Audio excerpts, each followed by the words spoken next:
குடியுரிமை சோதனைக்காக விமான நிலையங்களில் பல மணி நேரம் காத்திருக்கும் பயணிகளின் வசதிக்காக மத்திய உள்துறை அமைச்சு fast-track immigration trusted traveller program என்ற புதிய திட்டத்தை அறிமுகப்படுத்தியுள்ளது.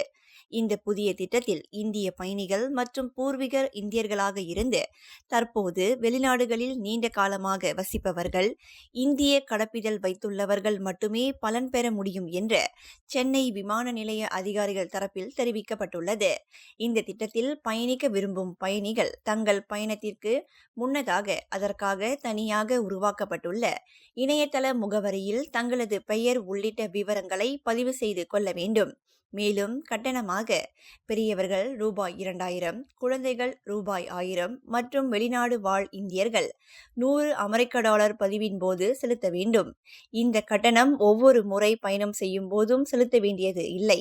ஒரு முறை செலுத்தினால் அவர்களுடைய கடப்பிதழ் காலாவதியாகும் வரை இக்கட்டணம் செல்லுபடியாகும் என்று தெரிவிக்கப்பட்டது.